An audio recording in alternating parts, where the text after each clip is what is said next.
Hey Furry Fandom, it's Dr. Roberts from Furscience, and a special hello to Eurofurence. I can't believe it's been 2 years since we last saw each other in person. What? And this is now our second contribution to a virtual Eurofurence. We really enjoyed being with you all in person in 2019, and we can't wait until it's safe to do so again. We haven't forgotten about the science talk that Dr. Nuka and I did in 2019. The pandemic shifted our focus to making virtual presentations, so putting together that last live event for YouTube has taken a little bit of a back seat, but it will be posted on YouTube just as soon as we can. The pandemic has meant that I haven't been in my university office since March of 2020, but thanks to Malicious Beaver beavering away, I now have an outdoor office complete with a desk and electricity. It's been quite a productive environment, and I work on our research, record lectures, and teach here. Welcome to my classroom. I also use the time to finish up another degree that I was working on since 2017. While I suspect that it is fairly uncommon for a tenured professor to go back to school part-time, I had a vision of research that involved a set of skills that I didn't have. But what I do have are a very particular set of skills. And so the MSW, or Master of Social Work, was a path to actually being able to do that research. So I'm very much looking forward to planning out the next decade of research with these new skills. Speaking of projects, we still have our Study 10 open on furscience.com/participate. Study 10 is our summer study. It's an online study, of course, and we are hoping that you would like to participate. We're leaving it open till September the 30th so that the folks from Eurofurence can participate. Obviously, the pandemic limited our research access to participants in person. But ever the scientist, I saw an opportunity to test a hypothesis with the only furry friend who was permitted to visit me.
He did it. You have the proof.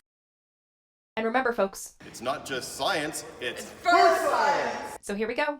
Take it away, Nuka. Hey there everyone, and welcome to this Furscience panel. We are calling this panel this year, we've called it various things throughout the years. This year we're going with the Furscience Fun Furry Fandom FAQ panel, which is nicely abbreviated to which I think has kind of a nice ring to it, don't you? We'd like to first off thank very much the Canadian government for helping to fund some of the research you're going to see today, specifically the Social Sciences and Humanities Research Council of Canada. So believe it or not, the Canadian government is funding some of this, and we are very appreciative for it. Just another reason to love the Canada country that I am from. So thank you very much to Canada. So this is sort of a presentation in 6 acts, if you will, a story in 6 acts. Starting with the first act, the introduction, or the welcome to the show segment here. And we're doing this as a bunch of FAQs. So the first question we often get is, who the heck are you, and why should I trust anything you have to say about furries? This is a question we get from furries and from the media alike whenever we have to talk about furries. So allow me to explain. We are a team called Furscience. It's made up of actual social scientists who, believe it or not, spend a great deal of our time and our careers scientifically studying the furry fandom. So this is real science that we're doing here. The members of Furry Science include Kathleen Gerbasi, Dr. Kathleen Gerbasi, who is sort of the founding member of Furry Science in a sense. She's the one who was doing it before any other of us were. She was doing it way back in, I want to say 2006, 2007, before the rest of us kind of came onto the scene starting in 2010. The rest of us being folks like Dr. Sharon Roberts, Dr. Stephen Rayson, and Dr. Elizabeth Fine, and myself, Dr. Courtney Plante, aka Nuka, as I'm known in the fandom. I was a furry before I was a social psychologist, and so that's sort of my furry credentials and my scientific credentials. And as I mentioned, we study furries. That is what we do as a job, in addition to being professors in our respective fields. And so when I say we study furries a lot. We've been doing it for the better part of, well, in some cases, over 10 years. And we've collected data on more than 30,000 furries. That's a lot of data. 30,000 furries from 70 different countries. So we didn't just go to the local bar, the local bowling alley, and find a couple of furries and call it a day there. We've really tried over the last decade to create the largest data set worldwide that's available on the planet on the subject of furries. So we really want to get it right from a scientific approach. And we take this data and we've published it in numerous places. We've published it in scientific journal articles. We've published our own book on the subject. We run and maintain a website where we make all of these findings available, not just to furries, but to scientists and to the media. It's very important to us that furries have access to this data after giving so generously of their time. We also want to make sure that the data gets out to the people who need it most. Anyone who's going to speak about furries ought to be doing so with the best data available. That's why we try to make all of our findings as available as possible, rather than keeping them just locked up behind the paywalls at scientific journals. So with that out of the way, the second question we have to get is, well, okay, how does one study furries in the first place, Mr. Genius Scientist? And the answer is there's a lot of different approaches you can take. We happen to take the social psychological approach in most of our studies because many of us are social psychologists on the team, right? 3 of us are social psychologists, which means to be a social psychologist, you study the effect of the environments on the way we think, feel, and behave, right? So a lot of things affect your behavior or your thoughts in any given moment. As a social psychologist, we study, well, how do the people around you, or the environment around you, or the culture around you, or the media you consume affect the way you behave, right? We don't exist in a vacuum, so we want to study what's going on around us. And so it's a scientific approach that looks at individual level data, right? So we don't go the sociological approach where we just look at population level data. We dig down and we try to get responses from individuals to understand how the environment around them affects the way they think, feel, and behave. And this will influence the kinds of questions we're interested in. We're looking at common tendencies. So what things do furries have in common? We're less interested in the little idiosyncrasies of individual furries and more interested in common experiences. We look for correlations. We look to be able to predict future behaviors. We look to find moderators. What makes two different groups of furries different? Those are the kinds of questions we tend to focus on. And so when it comes to getting this data, we have multiple sources. Perhaps the biggest source of information comes from surveys and studies that we do, online surveys that we run through our website, but also convention-going surveys. So if you've been to a convention like Furry Fiesta or Anthrocon or Fernal Equinox or Eurofurence, we tend to get around quite a bit. You've probably seen one of us in the lab coats throwing surveys at you. What a good-looking fellow right there. But yeah, if you see us doing that, that's where we get a lot of our data from. We also, in addition to running these sorts of cross-sectional surveys, we occasionally will run experiments.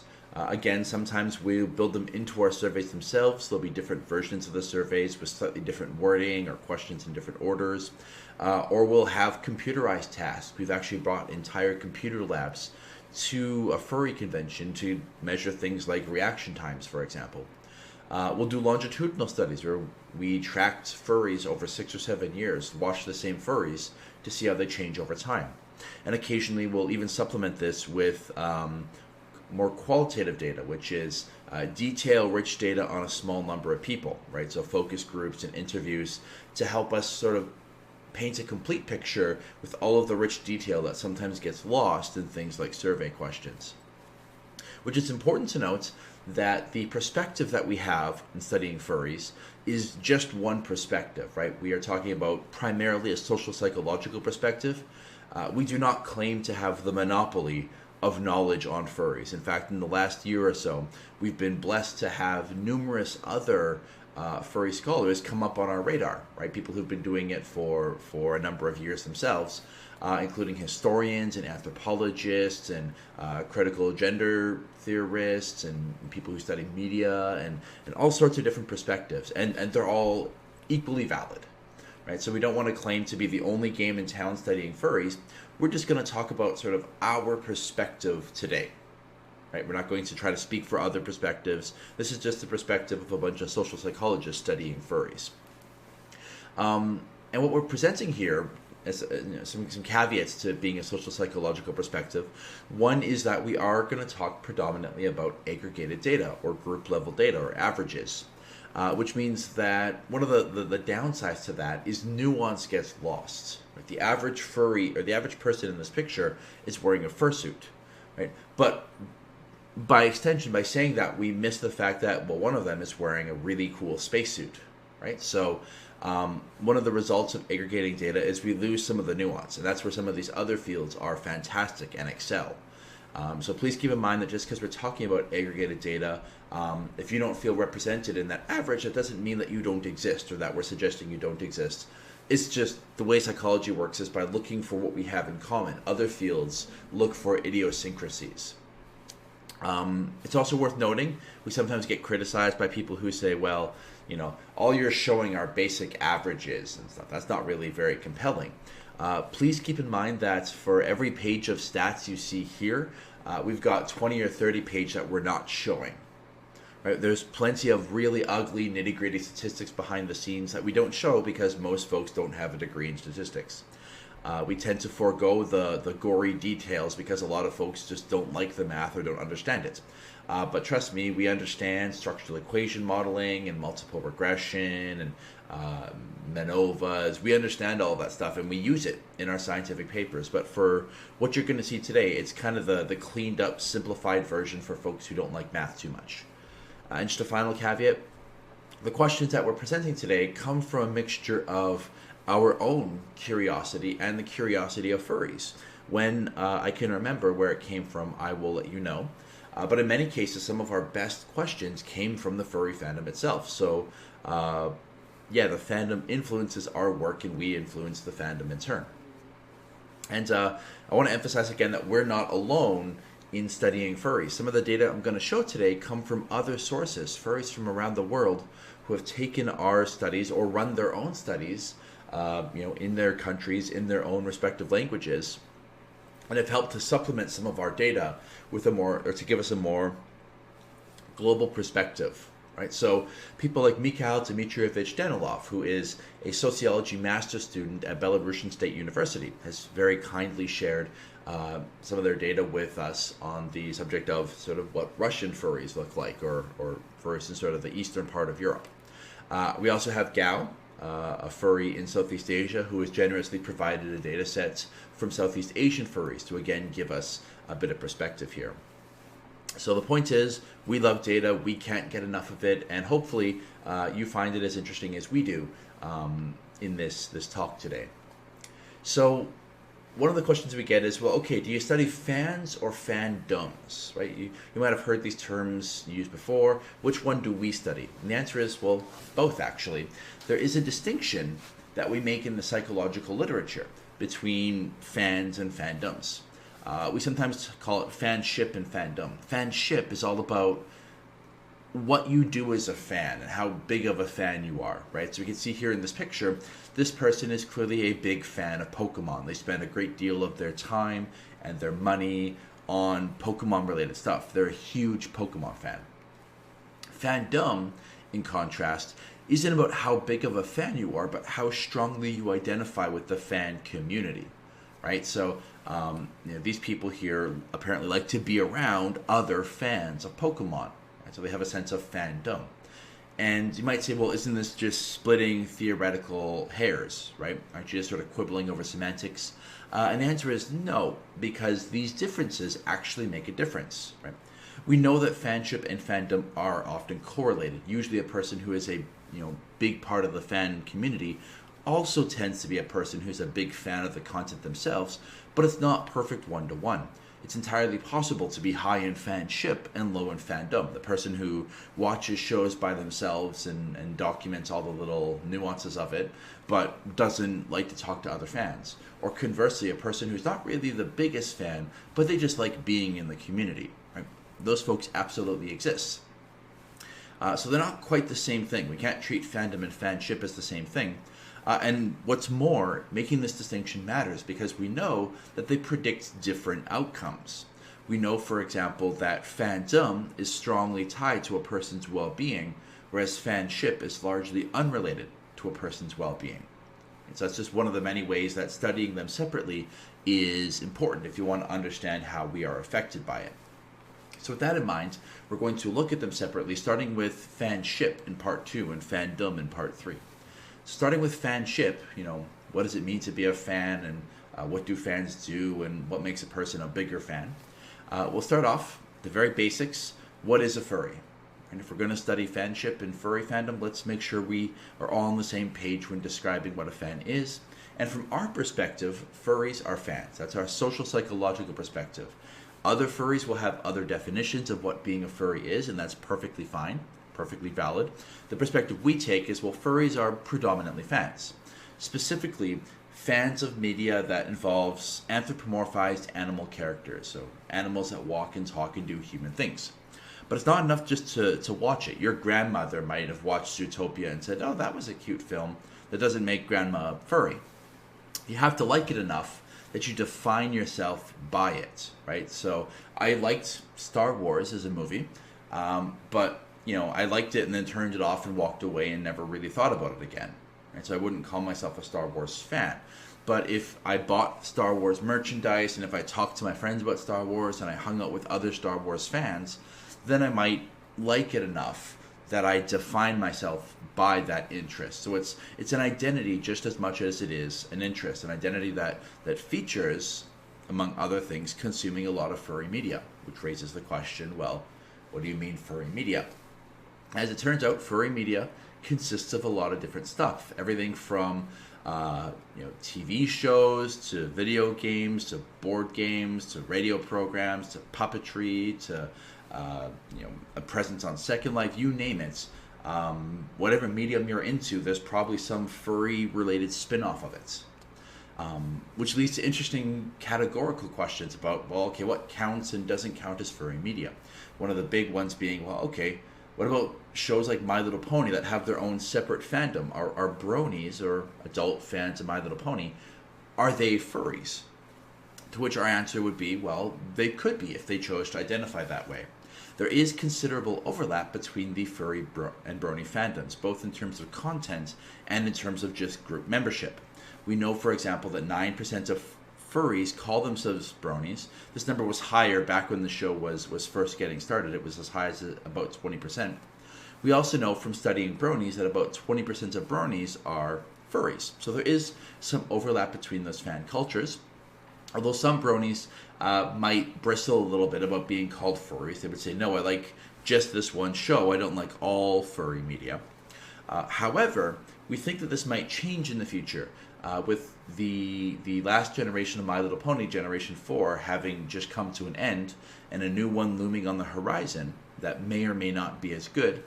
We suspect that some bronies may find a home in the furry fandom, a place where they can watch their show about walking, talking pony characters without judgment from others. So that's something we're looking at in the future. And just a couple of stats for the bronies out there. We have studied and scientifically shown that Twilight Sparkle and Luna are the most popular favorite ponies. Sorry to all the Rarity fans out there. She is less popular than many of the background characters. And if you're interested in brony stuff, I do entire panels like this, and we've even published a book called Meet the Bronies, which is all about the brony fandom. So, all in the excuse of me being able to watch a show that I like and call it research. So, you're welcome. We can see here that, yes, consuming content is a big part of what it means to be a furry. You see here that compared to other fan groups, furry fans, especially compared to, say, anime fans, furries spend a lot of time consuming furry-related content and engaging in furry-related activities. When it comes to what does it mean to engage in furry content, well, in terms of stuff that furries spent a great deal of time on, 77% said that they spend a lot of time consuming official furry content. This is professional TV shows or professional studios. 81% consumed fan-made content. We'll come back to that statistic later. 41% say they consume furry-themed YouTube. That's fairly recent because 20 years ago YouTube didn't exist, so the fandom is changing. In terms of buying stuff, 56% of furries consume official merchandise. Almost 60% consume fan-made merchandise. About 2/3 of furries have played some kind of furry-related game with some regularity. And we find that the average furry has spent about 1/3 of their life, or almost 10 years, consuming furry content. And so that's it's probably between 1/2 and 1/3 of their life consuming furry content. So yeah, this isn't something they just stumbled into. Most furries have been liking this stuff for a long time. And it's not just that they consume this media, but they spend money on it as well, time and money. We find, for example, in studies of furries worldwide, that about 2/3 of furries have spent money on a digital art commission. About half of furries have purchased furry clothing. About 40% have purchased a badge that you wear at a convention. About 36% have purchased some kind of traditional art commission, so pencil and paper kind of thing. About 1/3 of furries have purchased prints. About 1/3 of furries own tails, paws, and accessories. About 31% of furries own a fursuit. 27% of furries, or about 1/4, own a collar. And about 9% have purchased some kind of written work about the furry fandom, or about furries in general. We can see here the amount of money that furries typically spend in the past 12 months on furry stuff. So the red bars is what you would be willing to spend in a year. The blue bars is what you actually spent in the past year. And we find that furry spends upwards of about $200 a year, $250 a year on furry art on average, with digital art being more popular by a ratio of about 3-to-1. We find that our furries on average spend about $50 on Patreon per year. In terms of erotic art, we find that furries spend an average of about $75 a year on erotic or not safe for work art. We'll come back to that idea a little bit later on in the talk. But you see that art consumption is dwarfed by things like going to conventions, right? Where the average furry spends about $600 a year. This is all in American dollars, by the way, going to fan conventions. And in fact, we can see that these numbers beat out the numbers of other fandoms, right? So here we see anime fans in blue and furries in red. And in pretty much every one of these spending categories, furries outspend anime fans. So furries spend a great deal of time on their interests, even more than fans of other more traditional interests spend on their interests. We find that when it comes to things like commissioning art, most furries have commissioned art, right? About 80%. And among those who do commission art, most commission art numerous times, right? Most furries have commissioned art, 6 or more times. When it comes to commissions, this is an aside, we find that those who do commission art usually do it for themselves, although about 5% of furries say they mostly commission art for other people. When it comes to where to go to find commissions, we're sometimes asked, well, how do I find someone to commission? For affinity, about half of furries say that that's where they find information on commissioning people. Almost as many, about half, say they go to Twitter, and about 1/3 say they go to conventions to find artists to commission. For aspiring artists who want to be doing commissions, take note of the fact that about 60% of furries say that they talk to their friends for advice on who to commission. So it suggests that some of your best advertising will come from word of mouth. So encourage your current clients to talk to their friends about you, because that's where you're going to get the most bang for your buck when it comes to getting future clients. The short version of all of this is to say that furries are like other fandoms, like sports fans, like science fiction fans, like anime fans, in the sense that they consume content related to their interest and usually have done so for quite some time. When you study furries, most say they're on this upward trajectory, right? They're in the fandom and they're just becoming more furry. Specifically, 58% say they expect to, in the next 5 years, become more furry and get more involved.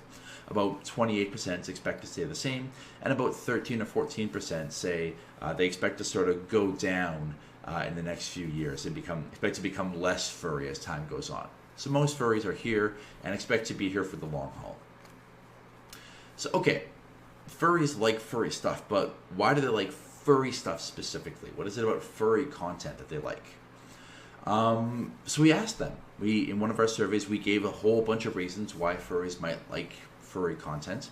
And the number one reason is because the characters are appealing. There's something charming about a human-like character that has ears and a tail. They just found very charming or likable.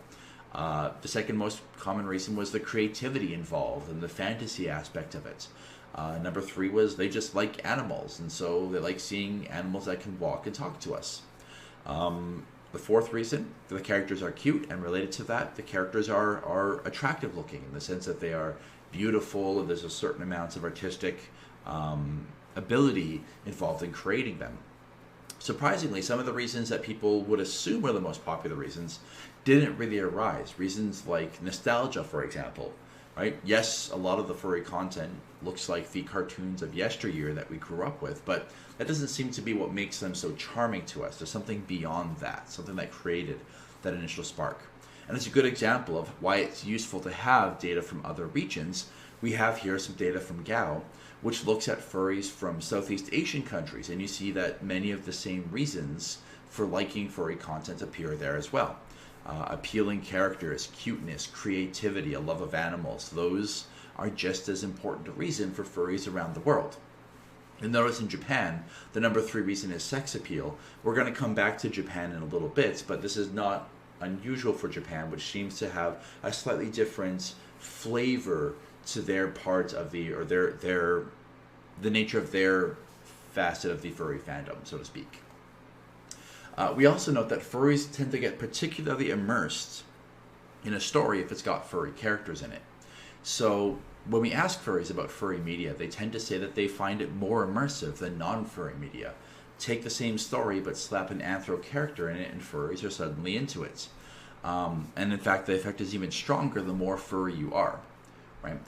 So it suggests that furries in general have a personal interest in anthropomorphized animal characters, so when you pop it into media, they just happen to like it. Right? So take a story, make a furry version of it, furries like it.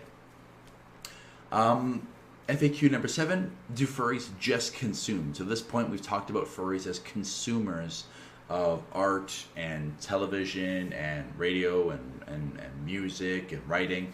But no, furries don't just consume content, they absolutely contribute to it as well. They create it.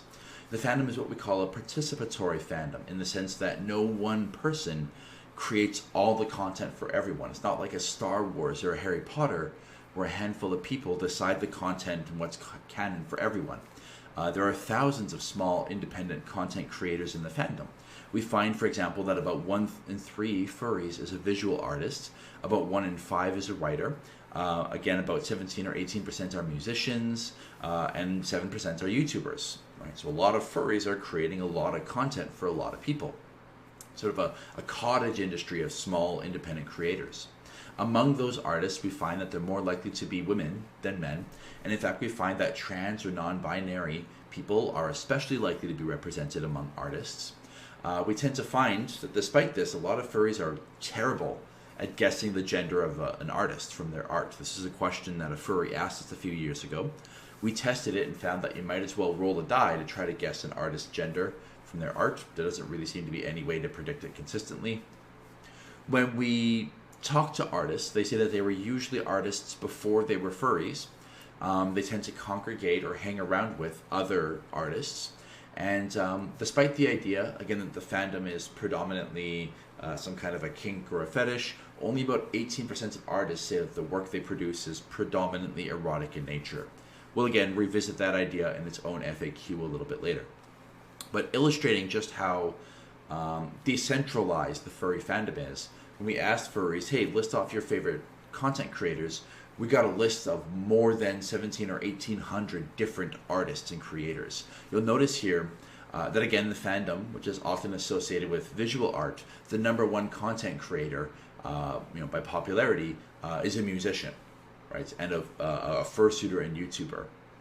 So you can see here that is a good mixture of singers and writers and artists represented in this list, which goes on and on and on and on. So furries create a lot of content. Sure. So what's the deal with the fursuits then? Right? This is what we often get asked by the media. Is furry all about fursuiting? So let's delve into that. First of all, most furries don't own a fursuit, despite the fact that this is the most iconic, recognizable parts of the furry fandom, sometimes for strange and perhaps unfortunate reasons. Most furries don't own a fursuit. Now, you wouldn't think this by looking at the media, which often defines furries as people who wear animal costumes and sometimes have sex in them. That's usually the media definition of what a furry is, much to our chagrin. Despite this, only about 30 to 35% of furries actually owns a fursuit. So most furries don't own a fursuit. We find that about 10% of furries do some kind of fursuit construction. But yeah, fursuiting is the minority in the fandom, not the defining feature of the fandom. But it is the most visually iconic part of the fandom, right? Just as if I were to type Star Trek fan into Google, I get a bunch of people wearing Starfleet uniforms, right? Now, I'm a big Star Trek fan, but I don't own a Starfleet uniform. Most Star Trek fans probably don't. So it's important to recognize that this is just one way that a furry can express their interest, but it's not the only way. Many furries don't have a fursuit because they don't want one. In the same way that many sports fans go to the games and watch their favorite teams play, but they don't feel the need to paint their face and buy jerseys. Right? You can enjoy sports without the trappings of sports fandom wearing them on your back. Right? For other furries, it's not that they don't want a fursuit, it's just they can't afford one. Fursuits can be very expensive. Those who have spent money on a fursuit have on average spent about $2,700 US on fursuits over the course of their life. And in fact, the average fursuit costs about $1,900 US, which is a lot if you don't have it kicking around, right? That's a lot of money to spend on your hobby or your interests.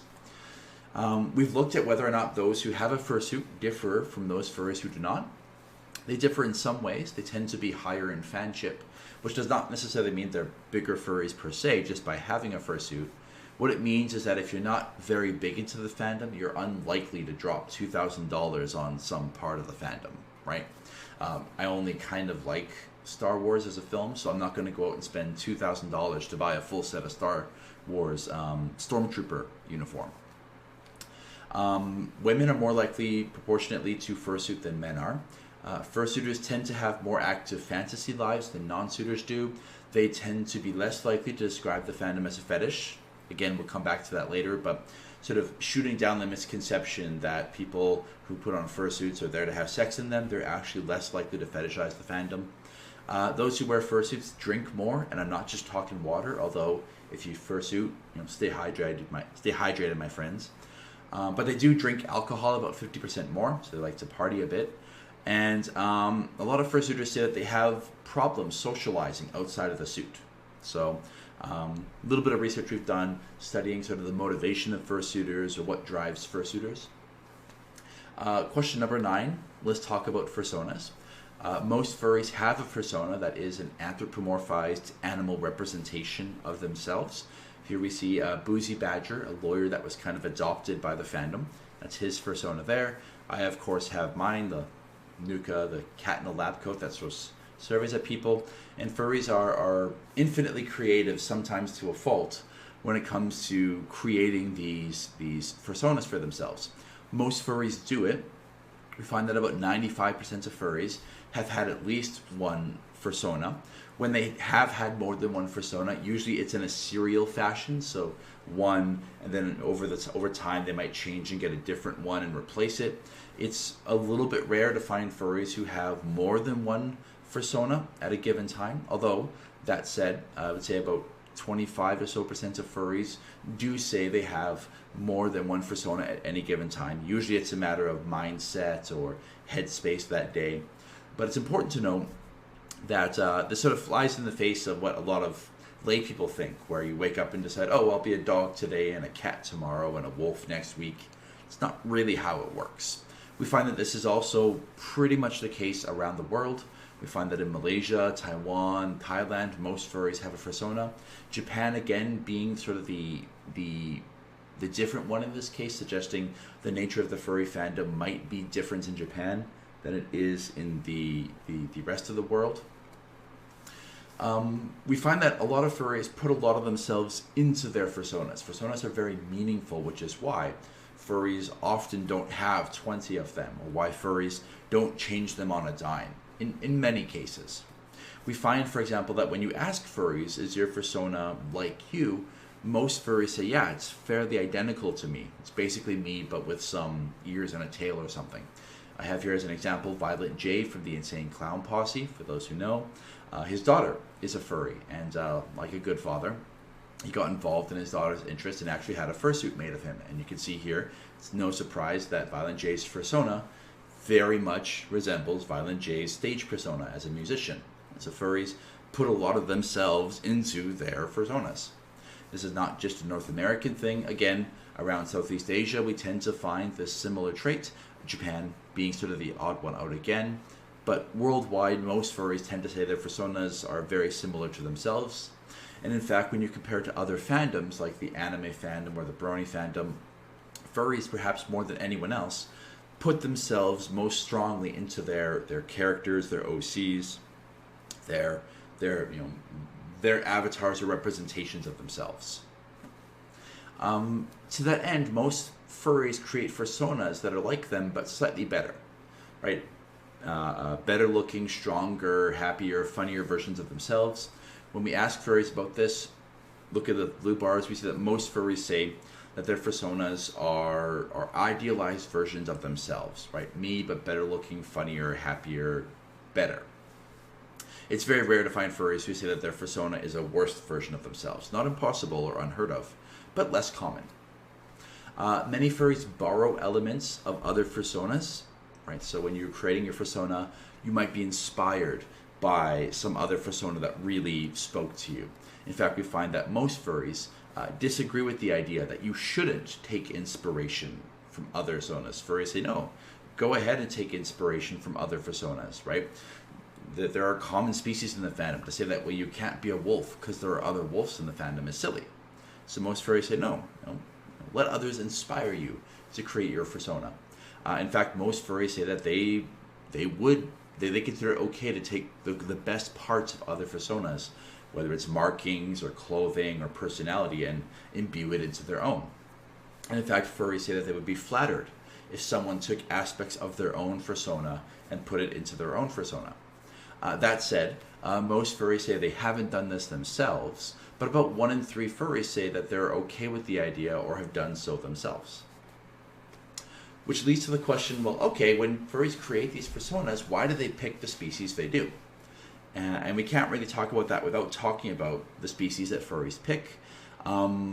Punchline, wolves and foxes and dragons tend to be among the most popular species. Our most recent data, which includes a large contingent of Southeast Asia, shows that this year, for the first time, dragons actually beat out foxes.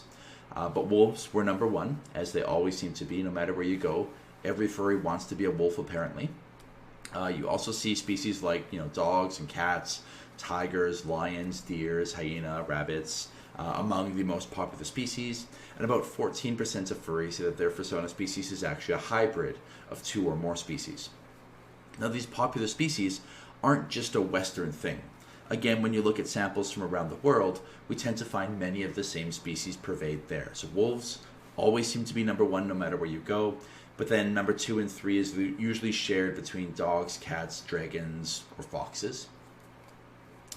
And as for why these particular species come up again and again as the most prevalent ones, there's no one reason why furries pick their persona species. It's idiosyncratic. Every furry has their own reason for choosing a dog or a cat or something. I chose a cat because I always grew up with a cat, and I'm kind of fat and lazy like a cat. But we think that a lot of the reasons why the same species pop up again and again is because they're the species we have the most experience with, either firsthand through pets and stuff or through the media that we consume. Right? Most of us have seen a cat or a dog, but haven't necessarily seen an aardvark. Right? When you look to the media, when they put an animal, usually it's a dog, cat, dragon, fox, or wolf. Right? So because of this, these are the species we encounter the most. So when you have to pick a persona species, those are the ones that come to mind most readily. We have asked about some of the custom species that furries create, so species like Dutch angel dragons or protogens. How do furries feel about these sort of custom species becoming popular, right? Becoming increasingly popular? And most furries are perfectly fine with it. They say, no, protogens are kind of cool, Dutch angel dragons are really cute, so that's what floats your boat? Absolutely. Furries don't seem to judge others for choosing the species that they do. There are, however, stereotypes that exist about different persona species. Some of them you're probably aware of. We know, for example, that when you study furries with different persona species, people have assumptions they make about those folks. They believe, for example, that those who have wolf personas tend to be loyal. Right? That's the trait that defines them the most. Those who have fox personas tend to be more sly and cunning. The belief is that those who have dragon personas are obsessed with strength and power. Cats, unfortunately, are associated with being lazy, much to my chagrin as a cat furry. Dogs, again, just like the best boy Seymour, associated with loyalty. Rabbits associated with shyness. Otters, pretty one-dimensionally associated with having fun. But is there any truth to these stereotypes? Those are the stereotypes that exist. But we actually went out and tested it. What happens when you actually study furries who have these particular stereotypes? And as it turns out, some of them hold water. We know, for example, that those who pick wolves and dogs do tend to describe themselves as more loyal. Foxes tend to describe themselves as more sly. Bears and wolves, as you might expect, are associated with strength. Foxes and bears tend to be associated more with men in the fandom, whereas cats tend to be associated more with women in the fandom. These all kind of hold a bit of water. They're small effects, but they're there. But there are some surprising ones as well, which should throw caution to the idea of relying too much on these stereotypes. So, for example, despite the fact that foxes are often associated with promiscuity and sex in the fandom, it's actually wolves and dogs who have the most sex. In no small part because people who pick dogs, for example, are also more likely to be gay. And we know from research that gay men, on average, tend to have more sex than straight men do. We also know that dogs tend to be the most likely to be in some kind of a close relationship, and people in relationships tend to have more sex. In fact, if there is a stereotype that exists about foxes that's true, or sorry, if there's something that's true about foxes that's not necessarily fitting a stereotype, it's that they're shy. If anything, rabbits aren't the most shy species, it's actually foxes. So again, take all of these stereotypes with a grain of salt, right? Some of them are true, some of them absolutely not true, right? And on those lines, it's also worth noting that furries themselves aren't speciest in a sense that they don't allow a person's fursona species to dictate how they treat that person. When you ask furries, the blue bars kind of say it all here. Would you let a person's fursona species affect the way you treat them? The answer, resoundingly no, right? No. Just because you're a cat doesn't mean I'll treat you any differently. They believe that a person's fursona species says something about them, but they don't believe that should affect whether you interact with them or not. This question is important because the media often asks, hey, when you go to a furry convention, do all the dogs go to one room and all the cats go to one room, and do they fight like cats and dogs? And the answer is not really. Do furries think that they're animals? Another misconception people often have, which doesn't really hold water on the surface, right? At its first glance, when you see a fursuit, you might think, oh, that person wants to be an animal, or they think they are an animal. But when you think about it, what furries are fans of are anthropomorphic animals, not animals. Right? We like anthropomorphized animals. We see this in the fursonas people create, right? Most furries, when they create fursonas, they're human-like animals. It's very rare to find furries who create a fursona that's just a dog or just a wolf. Right? So furries are defined as fans of anthropomorphic animals, at least in our research. But there is a group who does identify as a non-human animal, and these folks are called Therians. And so some folks have never heard the term before.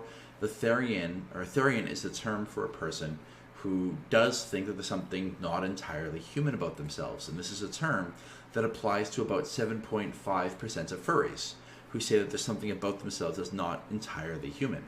So yes, furries will sometimes yuck up the idea of letting out their inner animal, but most furries are not Therians. And in fact, most Therians are also not furries. We find that there's a huge contingent of non-Therian furries and a huge contingent of non-furry Therians who would be annoyed if they got called furries. And then there's a thin sliver between them of people who are both furry and Therian. And again, this isn't just splitting hairs. Depending on the questions we ask, we find dramatic differences between furries and Therians. For example, about 35% of furries will say, well, there are times when I don't feel 100% human. 86% of Therians agree with this statement. So, dramatic difference between those two groups. And just to sort of nip this question in the bud, no, when Therians say they don't feel entirely human, they're not just making it up. It's a question we get asked, are they doing it for attention or something? No, at the level of how their mind is working, in their heart of hearts, they really do associate themselves with non-human animals. We can test this by looking at the way their mind works. What happens when I activate the you concept in your brain? What else becomes activated? And in Therians, the concept of non-human animal may be more strongly or closely tied to the sense of self than human is. Right? So when we ask directly, this seems to be the case, but also indirectly. Patterns of reaction times that are really hard to fake. We find that furries and Therians look different in the reaction times that they have, which suggests that their concept of self is not as strongly tied to humans as it is for non-Therian furries. We actually published this in a scientific journal. So how does one get into furry then? If they have this interest, where does it come from? Well, the internet, as is the case with many fandoms, is responsible for a great number of furries.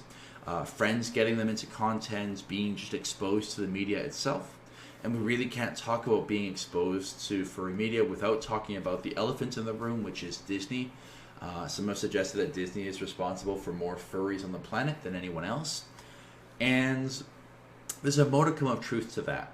Right? Disney is among some of the biggest influences for getting folks into the furry fandom. Most recently, Disney's Zootopia has been very influential, but if you go back through the years, Shows like Robin Hood and The Lion King have also been influential to an entire generation of furries.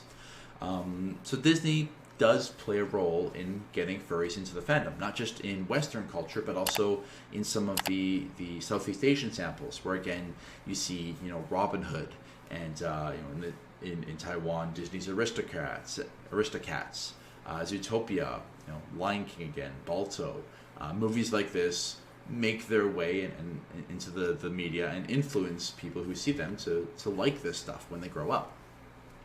In fact, when we asked furries, okay, what's the single piece of media that most got you into the fandom? Cartoons were the number one, and of course Disney reigned supreme among that, the most popular influences being The Lion King, followed by Robin Hood, followed by Zootopia. Again, big generational differences there in terms of sort of how old you were and what movies were playing at the time.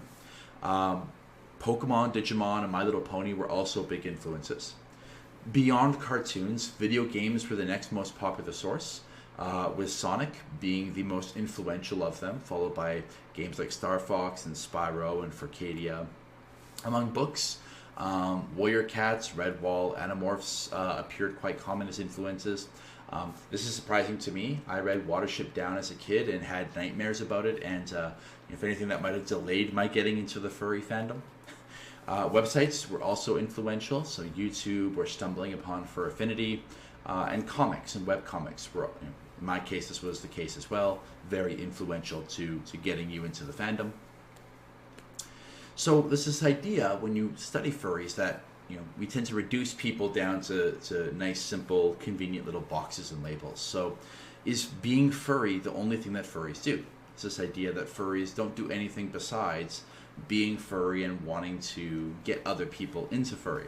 And that couldn't be further from the truth. When you look at furries and the subcultures within the fandom, we see that furries have a lot of overlapping interests, right? So 2/3 of furries are gamers, right? 43% are science fiction fans, and 1 in 3 are anime fans. They're role players, they're musicians, they're bronies, they build fursuits, they watch sports, they do other stuff besides just furry stuff. In fact, around the world, we see that gaming, just like in Western fandom, gaming tends to be a very common interest among fans, both board gaming and video gaming, followed by other interests. In the Southeast Asian sample, they asked about food, and apparently a lot of furries are into food, and maybe foodies or gourmands. I can certainly understand this myself as a huge fan of curry and sushi. I get it. Other stuff that furries like, they like music, they like TV, they consume other content as well. We see that rock and electronica are among the most popular music genres. Among TV, we tend to find science fiction, cartoon, fantasy as being among the most popular TV shows. Not a lot of furries into politics or reality television. In terms of what motivates furries, so what is it that drives you as a person? Well, we can look at personality and find that one personality trait stands out among the others for furries, and that's this openness to experience. Furries are very creative and open to trying new things. They sort of took Gazelle from Zootopia to heart, and they decided to try everything. So furries are perhaps defined more than anything by the spirit of exploration and adventure and trying new things. So that might motivate furries, is the spirit of trying new things and creativity, but also the sense of community provided by the furry fandom. When we ask furries what keeps you here, what got you into it in the first place, it's the sense of community and belonging, having some friends to get together and play a game of Uno with, right? The sense of community was even more important than the art itself in helping people to identify as furries. It's also worth noting that sex and porn, which is also often held up as being sort of the reason why furries are supposedly furries, way down on that list of motivating factors. Again, we'll come back to that.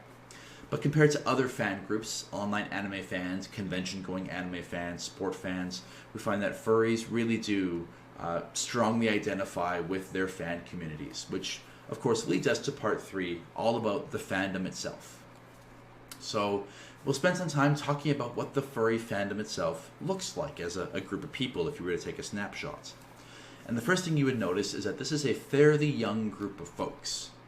Now, in our own research, we aren't allowed to study minors. It's ethics has rules in place that make it very difficult to study minors. But others have been able to study the full range of age in the fandom, and they find the fandom is a fairly young place. A lot of furries in their teenage years tend to get into the fandom, and then they continue on into the fandom into their sort of young adulthood and into their sort of late 20s and stuff. With, of course, a smattering of furries well into their 30s and beyond. As a furry well into his mid-30s, I'm very aware of this. Most furries say that they had their first interaction with the fandom before the age of 18. About 60% of furries say that's the case. About 1 in 3 furries say that their first involvement in the fandom was before the age of 16. And about 10% say that their first involvement in the fandom was before the age of 13.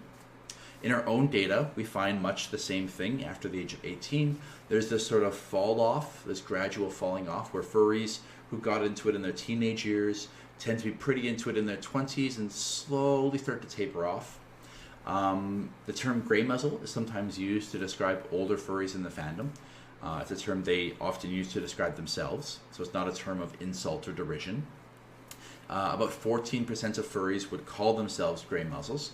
And as I'm noticing gray in my beard for the first time this year, I'm starting to use the term myself, perhaps. The average person who calls himself a gray muzzle is 38.6 years old. What's interesting about the fandom is that it's not getting much older. And here's what I mean by that. It doesn't have this like time freezing ability per se. But when you look at furries, so the solid black line, from 2012 to 2018, over that 7-year period, furries got about 1 year older on average as a group. Compare that to the brony fandom, the gray line, where over 7 years, the average brony got about 5 years older. Right? So the reason for this is because in the brony fandom, most folks got on early on in the show and they kind of stayed there. There wasn't a lot of new folks coming on. And so the same group of people kind of grew up with it and got older with it. Whereas in the anime fandom and the furry fandom, there's so many younger folks flooding into the fandom that it keeps the average age of the fandom suppressed. It keeps it rather low. So it gives the illusion that the fandom itself doesn't get older, right? As older folks kind of leave and newer folks pour in, the fandom stays at a relatively young age. It's not the same group of people growing up. It's this constantly rejuvenating group of younger folks. In terms of the ethnic composition of the fandom tends to be predominantly white. It's worth noting at this point that this is with American samples here. Obviously, if you were to go to Southeast Asia, you would find a very different composition there. This is one of the downsides to using aggregated data. A lot of the stuff we're talking about is about, what the experience is like for white furries, because they make up the biggest part of our sample. But there are colleagues we're working with in the next year or so to be looking at the experience of BIPOC, that is Black, Indigenous, people of color, in the furry fandom, to get a better understanding of the experience of furries that often kind of get lost when we focus predominantly on aggregated data like this. So that's hopefully coming in the next year or so.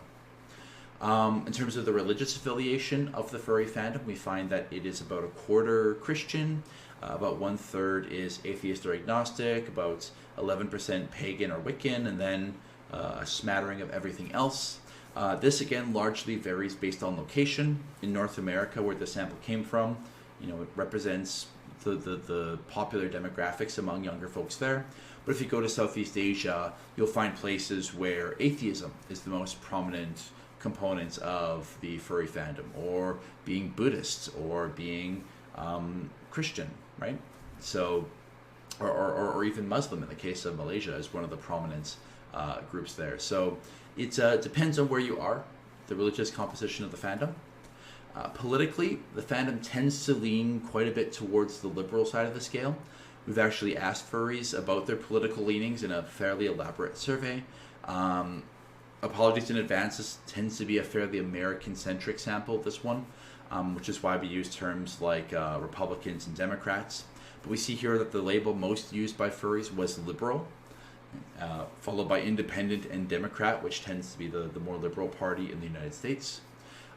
Looking at more sort of extreme labels that a person might use, Despite the concern that people have about Nazis and race supremacists in the furry fandom, in this sample, which was about 350 furries, we couldn't find a single self-described Nazi fur or race supremacist. So they tend to be a very vocal minority, right? There aren't a lot of them, but those who are there make a big splash and get a lot of attention to themselves.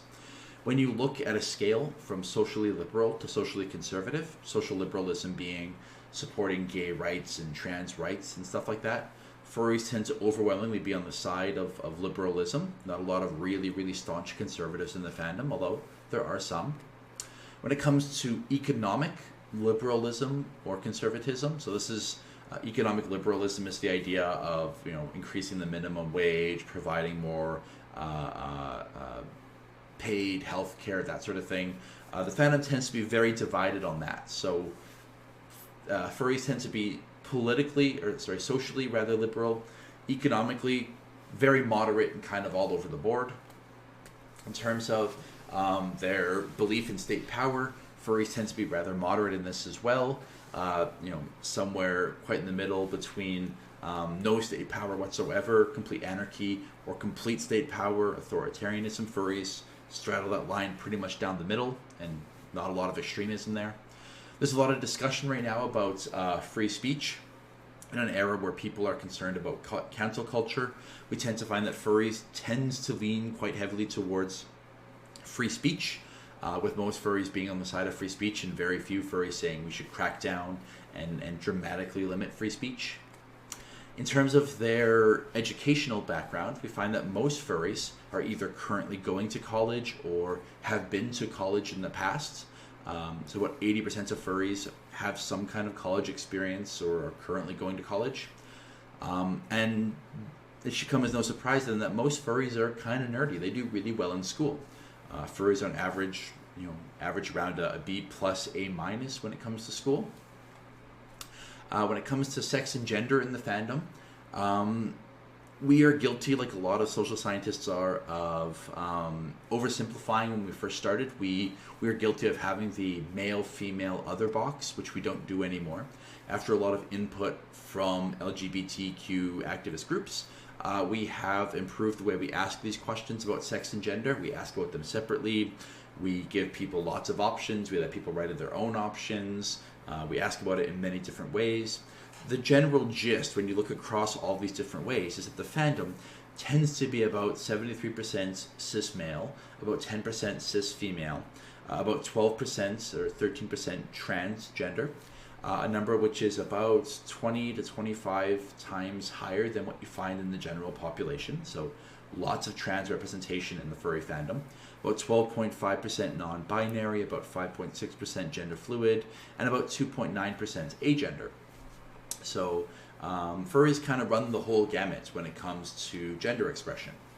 And as it should come as no surprise to many folks, in a similar vein, most furries aren't straight, right? So the LGBTQ representation in the furry fandom is very much real. In fact, straight furries make up quite a sizable minority in the fandom worldwide. Only about 10% of furries identify as exclusively heterosexual, with many furries identifying as gay or bisexual or pansexual.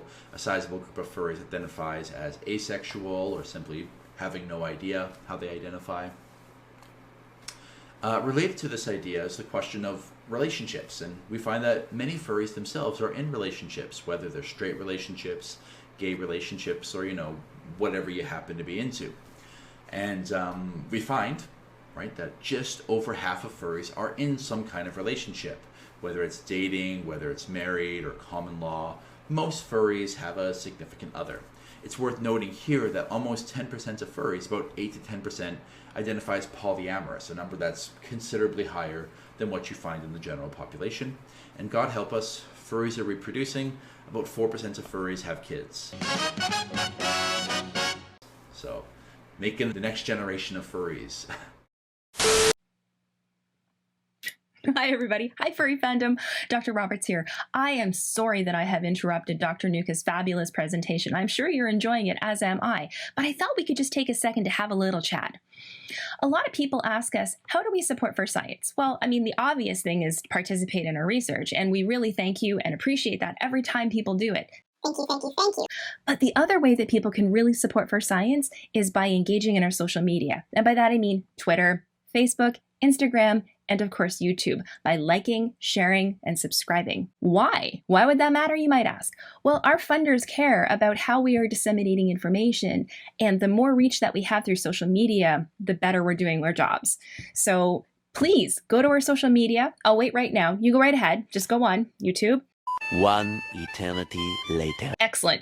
Thank you so much. And now we go back to Dr. Plante. What's interesting is that when you look at relationships and you break them down by sexual orientation, you find some really interesting findings.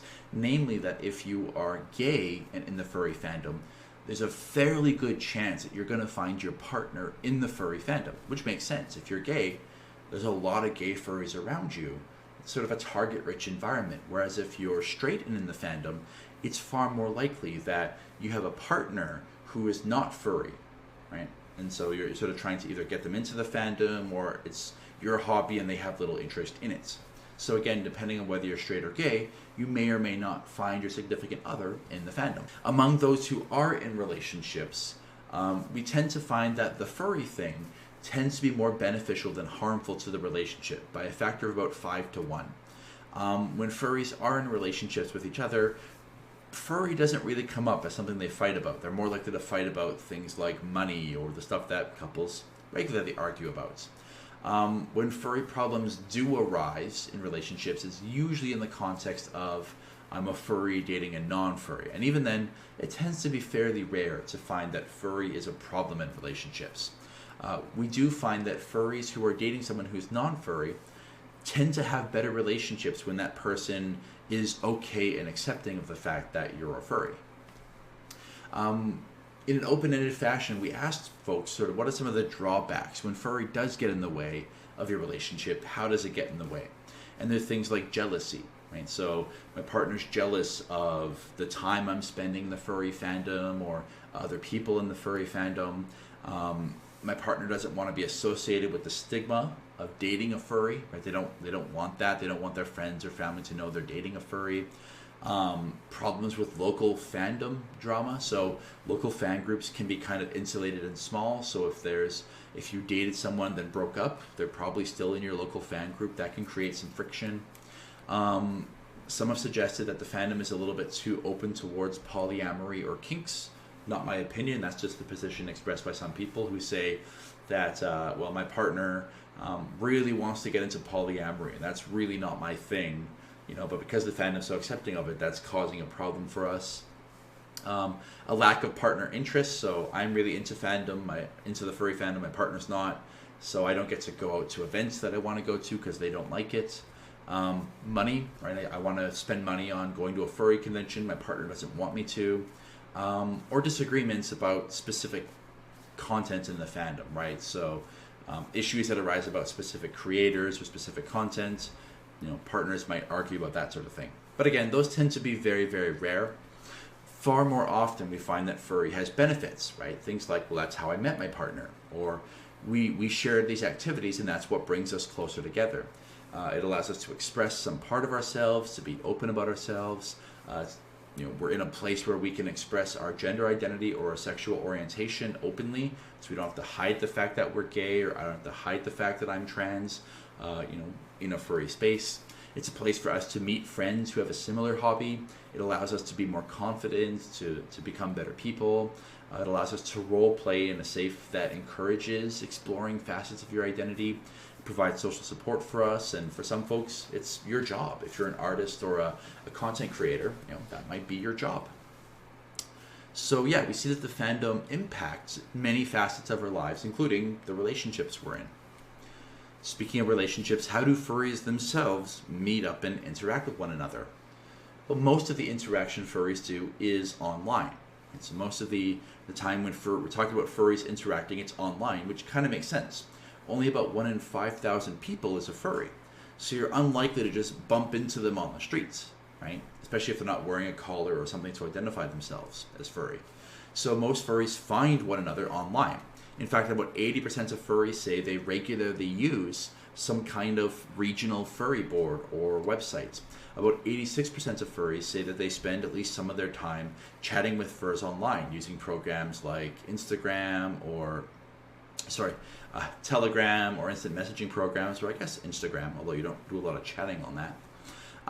Twitter, there's sort of the funny story of Twitter where furries made their presence known on Twitter when Twitter said, please don't anthropomorphize the Twitter bird, to which furries demonstrated psychological reactance by doing the exact opposite of what they were told and anthropomorphizing the crap out of the Twitter bird. So, admit it, you knew this was going to happen. So furries, very active on social media platforms. We find that the most popular website worldwide for furries is Fur Affinity, which is has been used by about 96% of furries online. So furries very much use Fur Affinity. Many of the popular websites used by furries are either used for communication or for sharing art content, you'll see. And this is also true in other parts of the world. Right? So in the Southeast Asian, for examples, when it comes to sharing art, Fur Affinity, Twitter, Pixiv, DeviantArt, the most prominent places. When it comes to talking to other furries, Facebook, Telegram, Twitter, and Line tend to be the most popular places to do so. So just like furries from around the world can talk to one another, oops, sorry about that.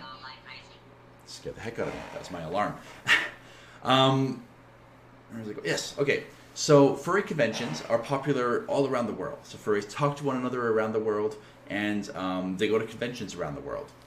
About 1 in 3 furries say they make it out to some kind of local meetup, maybe to bowl with the Klingons or to have a rematch in bowling with the Klingons. I assume the Klingons won because I got to imagine it's harder to bowl in a fursuit than in a Klingon outfit. We find that about 50% of furries say they make it out to at least one furry convention per year. They are all around the world. In fact, when you ask furries, about half make it out to at least one con per year, but about 95% of furries have been to at least one furry convention over the course of their life. Wherever you are in the world, there's typically a furry convention, a drive, or a plane ride away from you. And many furries make it out to that and spend a great deal of money to do so. Their interest is very important to them. Which raises questions about, well, what happens at a fan convention? What are some of the ways that furries act differently at a convention than they do in real life? And when we asked furries what's different about a convention, the things that came up were things like, well, I'm more physically affectionate at a furry convention. I hug, I cuddle more than I would in my day-to-day life. Excuse me. I wear my furry-themed clothes, my art, my badges, my fursuit at a convention. I don't get a chance to wear those in my day-to-day life. I get to share all the art and jokes and memes and gossip with other furries in a way that I don't get to in my day-to-day life.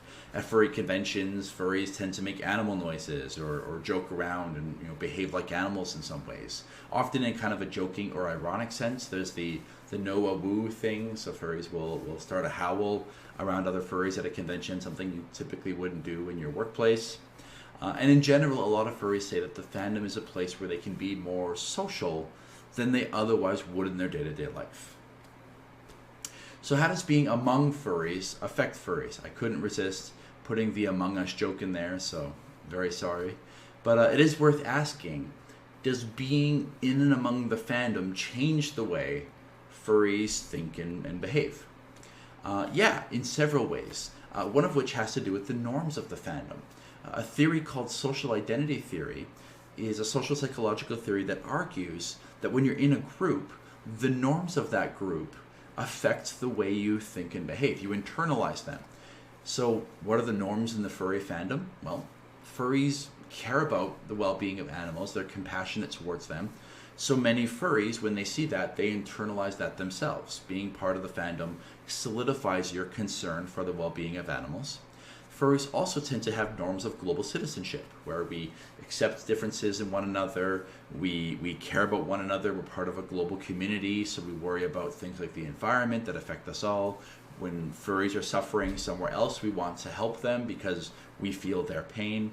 So we internalize those sorts of norms. And in fact, the more strongly a furry you are, the more you embody those awards yourself. Right? So stronger, more furry people tend to embody and live those furry norms as well. And it's no coincidence here that I put up Dog Bomb, a furry who I think embodied many of those, the best parts of furry fandom, and was held up as a shining example of what it meant to be a furry as a result.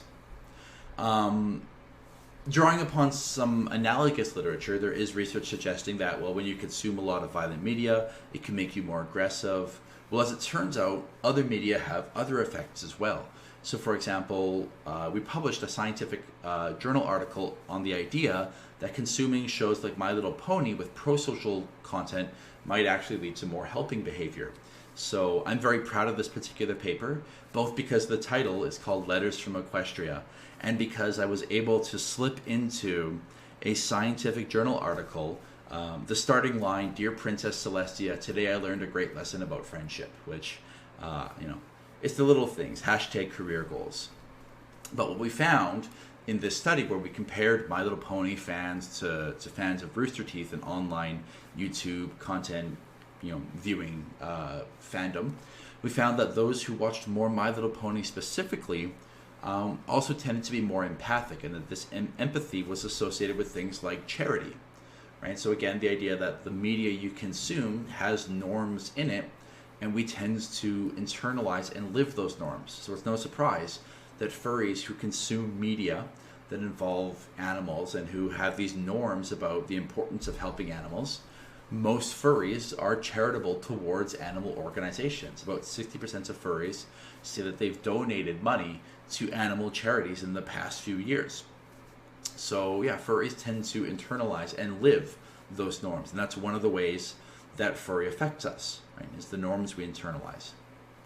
But there's other more subtle ways that being a furry and being among furries affect us, and it's something that leads to a weird quirk or ability that furries have. This was based on some research that a furry had asked us years ago, which is, do furries have problems recognizing human faces? Because furries spend so much time staring at animals, do they suck at recognizing human faces? And we thought, well, we can test that. And so it's based on this idea that when you look at all these different fursuits, furries will notice dramatic differences between them, differences in species, differences in quality, differences in makers, whereas a lot of folks just see, well, they're blue fox wolf things. Right?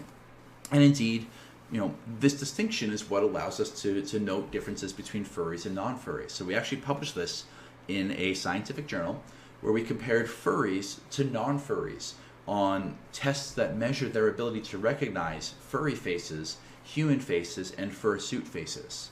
So we showed them lots and lots of pictures of each of these, and then we gave them a memory task, so we took the pictures away, and then a few minutes later we showed them some new pictures and some old pictures and said, hey, do you recognize these from earlier? And what we found, first of all, was that furries were no different than college students in their ability to recognize faces. So furries weren't bad at recognizing human faces. What they were was freakishly good at recognizing furry faces and fursuit faces. And this is actually something we know that happens with expertise. My father, for example, he builds cars. He's an engineer. He loves cars. And he's one of those people, when a car goes by, he can tell you the make and the brand and the year of the car, whereas I see a box on wheels, right? All that expertise has given him the ability to notice tiny little details that non-experts don't notice, and furries do the exact same way. So it's one of the weird little superpowers we pick up just by hanging around other furries. We can't talk about the furry fandom without talking a little bit about furry drama.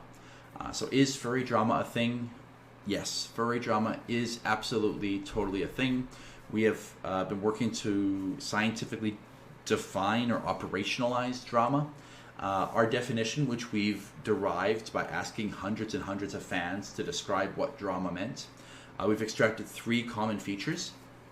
First, drama involves some kind of a conflict between people. It usually takes place, or it usually rather, is something that gets blown out of proportion, right? So if it's something small that's become a really big deal, a bigger deal than it should be, that tends to make it furry drama. And it usually happens in public or in a place that makes it easier for it to escalate. So that's drama in a nutshell.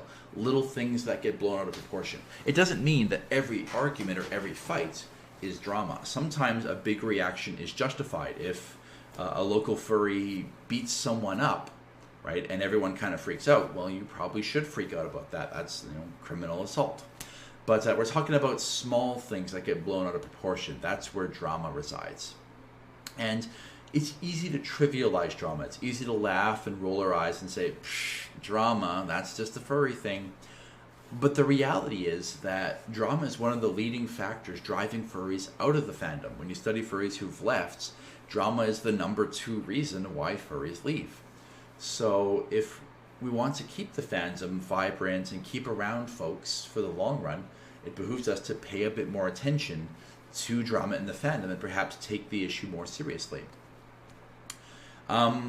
Speaking of drama, I wanted to touch on a topic that we've studied in the fandom based on a suggestion of an older furry, which is the idea of ageism, right? Treating others in the fandom differently based on their age. And as it turns out, ageism is totally a thing. But it kind of runs both ways. We find, for example, that younger furries would much rather prefer to hang out with younger furries. Older furries, the same is kind of true. They would tend to prefer to hang out with older furries, right? And they're less interested in hanging out with 18-year-old furries. As it turns out, the ideal age to be as a furry is between 25 and 34. If you're in your late 20s or early 30s, everyone wants to hang out with you. And as a furry who's just starting to leave that part of the age demographic, I'm a little bit concerned that I'm suddenly going to become less desirable to hang out with among furries. We'll see what happens. But that tends to be the way it works. It kind of happens in both directions. And it sort of makes sense why. I always argue that it's because there are generational differences, right, in terms of interests, in terms of hobbies. When you're 18 years old, you're talking about moving out of your parents' house, you're talking about going to college, you're talking about getting your first car. If you're 40 years old, you're talking about your mortgage, you're talking about your career, you're talking about, if you have any kids. So you're at very different stages in your life, so there's just less common ground between you to talk about. Right? So 18-year-olds might find 40-year-olds boring, and 40-year-olds might find 18-year-olds kind of boring. We also find that when we ask furries about these generation gaps, furries say they feel less connected to the fandom over time. Right? With the influx of new, younger furries and new shows and new memes and stuff, it's easy for older furries to kind of feel like they can't follow the fandom. The fandom feels different. The shows and norms that were happening when you first got into the fandom are totally different now. I can remember when I first got into the fandom, like 13 years ago or whatever it was, YouTube wasn't a thing. So, there were no furry YouTubers. And nowadays, it's strange to me to hear so many furries talking about furry YouTube, right, as being like something that got them into the fandom, because this just didn't exist. Go back 20 or 30 years, right? And you'll have furries who recall some of the first fursuits, and fursuiting wasn't really much of a thing back then. And nowadays, the fursuit parade is the central event of any furry convention. So with time, the fandom does change, and it can create these generation gaps between folks who feel out of touch with another generation of furries. In fact, to tap into that, we actually asked older furries and younger furries to talk about where these gaps exist. So this first one is what happens when you ask older furries why they feel out of touch with younger furries. Where does this gap come from? The biggest one was technology differences. Younger furries are just using platforms and technology that they don't recognize, right? So, I don't know what a TikTok is, right? Never mind how to use one. Younger furries are seen as being hypercritical or politically correct or obsessed with cancel culture. Again, their words, not mine. The older furries tend to see that younger furries are more politically correct, and they are concerned about things like, am I going to get canceled and kicked out of the fandom for saying the wrong thing? Older furries tend to say that younger furries, they talk in memes, they use slang, they get caught up on trends that I can't keep up with. Younger furries are too immature, they're short-sighted, they have this view of the fandom that's different from the view of the fandom that older furries want. So a lot of older furries say, I just want to have a place where I can watch my favorite show or, look at my favorite art in peace. Whereas they say younger furries, they want to create safe spaces, they want to focus on LGBTQ plus issues, which is not what the fandom should be. The fandom should be apolitical. That's sort of where some of these divides happen. And in reverse, when you ask younger furries, how do they feel about older furries and where do these divides occur? Younger furries say, well, older furries are kind of intimidating. They're kind of scary and condescending. They make it, scary to be a furry because they're there. Older furries are too cliquish. They cling together and they don't let other furries in. Older furries can sometimes come across as bigoted towards LGBTQ people or BIPOC furries. So rolling their eyes or being dismissive of things like trans identities. Older furries have their own technology gaps. So, for example, talking about mucks or talking about IRC channels that, younger furries typically have no idea what these things are. Older furries can come across as behaving in an immature way or an inappropriate way. Older furries perhaps hitting on younger furries can come across as creepy. And older furries are sometimes seen as being very reluctant to change, right? The fandom is changing, stop living in the past. So this is something we're especially interested in going forward, is trying to understand where these generation gaps come from and how they affect the fandom. But they can lead to things like elitism and gatekeeping. We know, for example, from a study that we published recently, that elitism occurs in fan groups. Typically, the more fanship a person has, the more likely they are to look down on newer members of a fandom, but also especially likely to inflate themselves. Not an inflation first thing, but just like they inflate their ego. They say, yeah, I'm a real furry because I've been here for X number of years and I know all the big artists and I know all the big memes. And so you see yourself in kind of an elitist way. To no surprise, about 2% of furries in fact go the step of seeing themselves as popufur. And this elitism matters. Again, in an article that we published in a fandom journal, we found that the more a person engages in elitist thinking, the more likely they are to gatekeep, right? Which means to say, hey, you don't belong in my fandom, right? Or, oh, the only real furries are blah, blah, blah. If you don't own a fursuit, you're not a real furry. If you don't watch this and this, you can't call yourself a real furry. If you do this, you're not a real furry. Sort of wall off the fandom to people you don't like. And you might ask, well, why would furries gatekeep? Well, partly is to do with protecting the fandom's image against undesirable behavior. And there is research suggesting that furries overestimate how much problem behavior there is in the fandom. So when you ask furries, furries will say, well, yeah, I engage in some drinking and partying and drug use and stuff, but not as much as other furries. The blue bars are how furries actually scored on these things.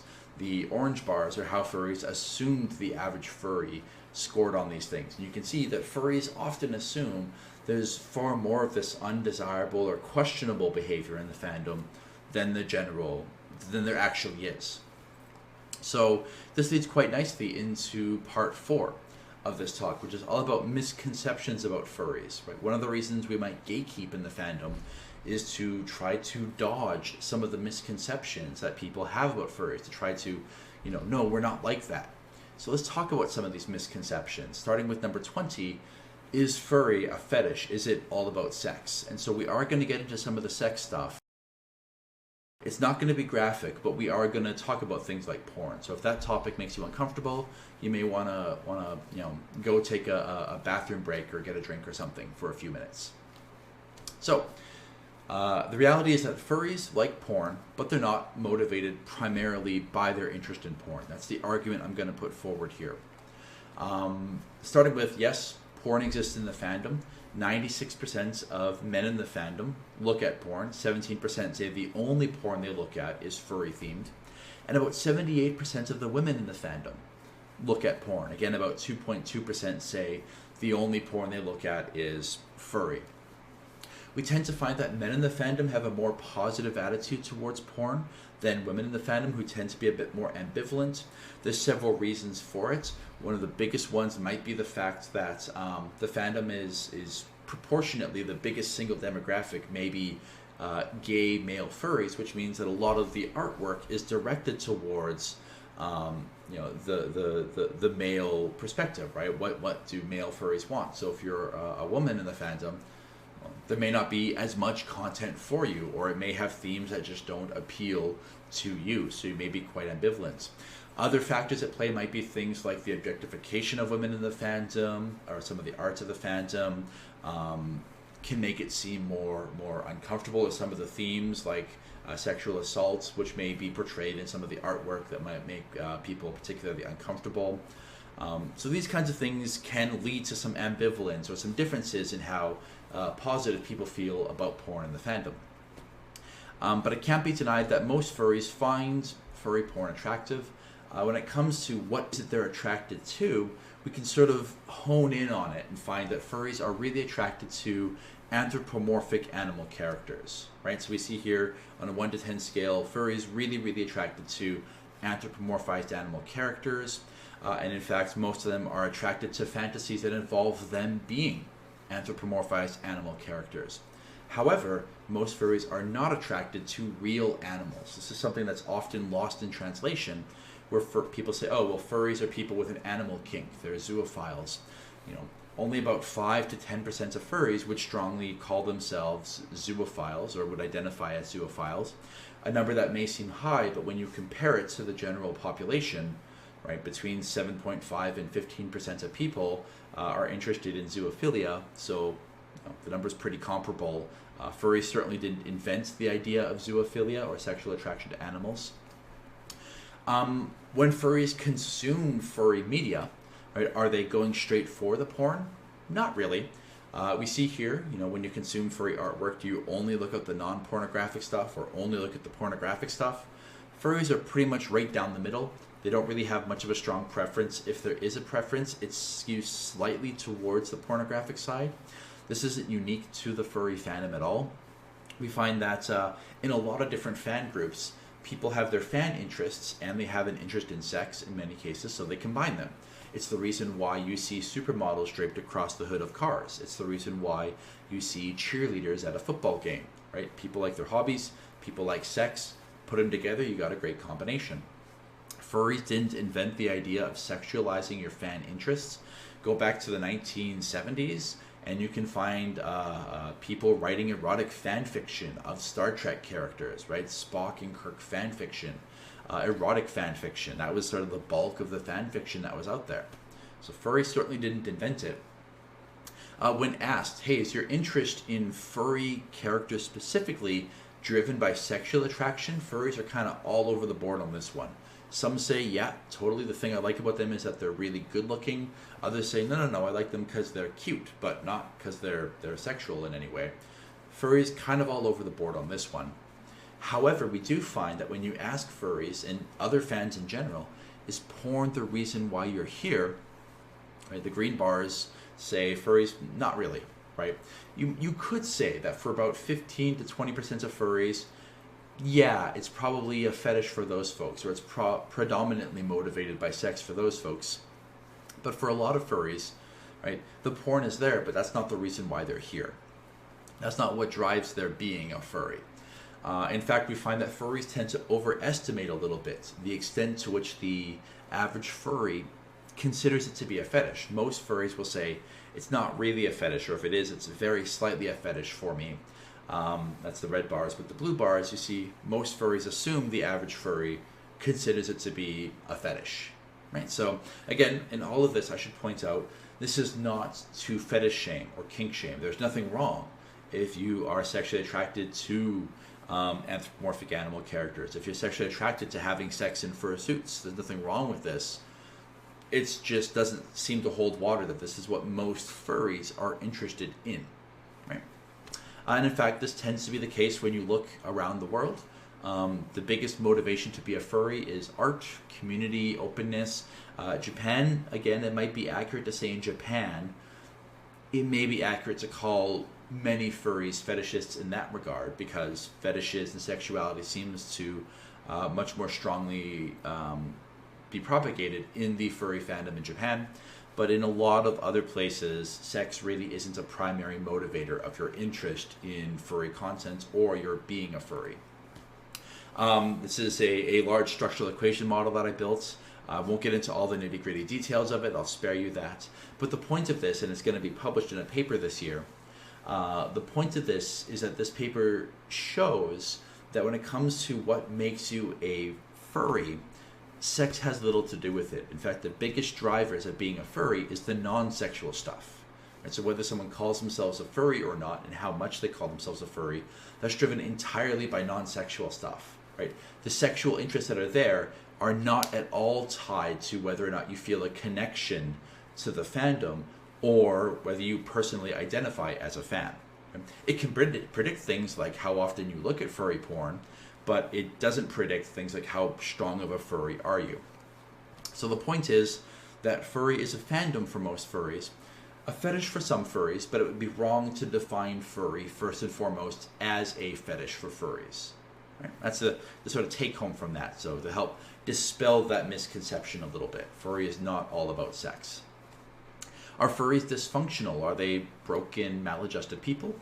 Well, to answer the question about are furries deviants, right? Are furries unusual? The answer is yes, insofar as furries are statistically rare. Again, 1 in about 5,000 people is a furry. So statistically, furries are deviant statistically, but furries are no more likely to be violent than the average person. They're no more likely to be maladjusted. They're no more likely to have been diagnosed with something out of the DSM. Right? We see that furries are pretty comparable to other fan groups when it comes to the prevalence of mood disorders or anxiety disorders or ADHD. We do find that fan groups in general are more likely to have been diagnosed as being on the autism spectrum, something which itself has a number of controversies surrounding it, with a lot of autistic people arguing that, you know, being sort of not being neurotypical doesn't mean that neurodivergent. That's what I'm looking for. Being neurodivergent doesn't mean being, you know, maladaptive, right? It just means being different, but different isn't necessarily bad. And we suspect, by the way, that part of the reason why fan groups in general, not just furries, but anime fans and bronies and these groups in general, we tend to find higher rates of being on the spectrum there, because one of the defining features of being on the spectrum is a laser-focused interest in something specific. And what is a fan interest if not a strong, specific focus in an interest, right? Furries do engage in flights of fantasy. Furries have very active, creative, and fantastic minds. We mentioned openness to experience earlier. We published a paper looking at fantasy engagement in the furry fandom, and we found that furries engage in more what's called positive fantasy. So they get sucked into fantasy, it's more immersive for them, it's more real for them, but they don't engage in more negative forms of fantasy, the kind where you lose touch with reality, the kind where you're trying to escape something bad happening in your life. So furries lead more active fantasy lives, but not to the extent that it's causing them to lose touch with reality. Right? So furries are not dysfunctional in this regard. Having more fantasies doesn't mean you're losing touch with reality. And indeed, when you ask furries about the fantasies they engage in, it's a combination of their own fantasies and fantasies created by other people.